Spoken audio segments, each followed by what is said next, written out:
فراست مومن۔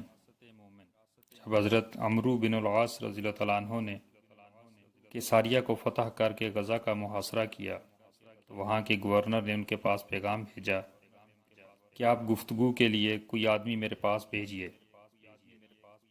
حضرت عمرو رضی اللہ تعالیٰ عنہ ایک عام آدمی کی حیثیت سے خود تشریف لے گئے اور گفتگو شروع کی۔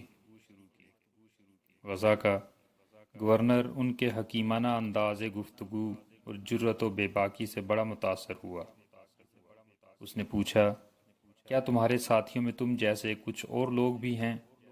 حضرت عمرو رضی اللہ تعالیٰ عنہ نے فرمایا، یہ بات نہ پوچھیے، میں تو ان میں سب سے کم تر آدمی ہوں، جبھی تو انہوں نے مجھے یہاں بھیجنے کا خطرہ مول لیا ہے۔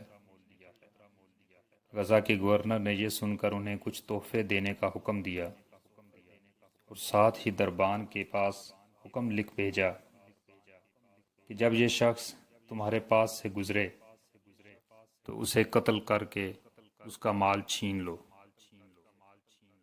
حضرت عمرو رضی اللہ تعالیٰ عنہ جب واپس جانے کے لیے مڑے تو راستے میں غسان کا ایک عیسائی ملا۔ اس نے حضرت عمرو رضی اللہ تعالیٰ عنہ کو پہچان لیا اور چپکے سے بولا، عمرو، تم اس محل میں اچھی طرح داخل ہوئے تھے، اچھی طرح ہی نکلنا۔ یہ سن کر حضرت عمرو رضی اللہ تعالیٰ عنہ ٹھٹک گئے۔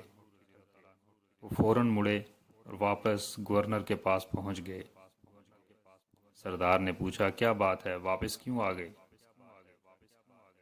حضرت عمرو رضی اللہ تعالیٰ عنہ نے جواب دیا، آپ نے مجھے جو تحفے دیے ہیں میں نے انہیں دیکھا تو اندازہ ہوا کہ یہ میرے چچا زاد بھائیوں کے لیے کافی نہیں ہیں، لہٰذا میرے دل میں یہ آ رہا ہے کہ میں اپنے 10 بھائیوں کو بھی آپ کے پاس لے آؤں، آپ یہ تحفے ان سب میں برابر تقسیم کر دیں، اس طرح آپ کا تحفہ ایک کی بجائے 10 آدمیوں کے پاس پہنچ جائے گا۔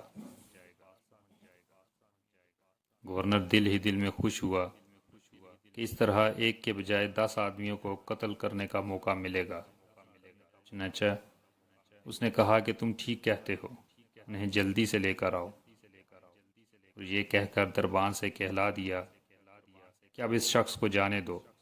حضرت عمرو رضی اللہ تعالیٰ عنہ محل سے نکل کر دور تک مڑ مڑ کر دیکھتے رہے، اور جب خطرے کی حدود سے باہر نکل گئے تو فرمایا، آئندہ ان جیسے غداروں کے پاس نہیں آؤں گا۔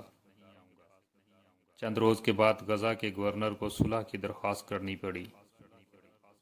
اس مقصد کے لیے وہ خود مسلمانوں کے پاس آیا، اور جب حضرت عمرو رضی اللہ تعالیٰ عنہ کے خیمے میں داخل ہوا تو انہیں امیر لشکر کی حیثیت سے بیٹھا دیکھ کر اس کی حیرت کی انتہا نہ رہی۔ اس نے بوکھلا کر پوچھا، کیا آپ وہی ہیں؟ جی ہاں، حضرت عمرو رضی اللہ تعالیٰ عنہ نے جواب دیا، میں تمہاری غداری کے باوجود زندہ ہوں۔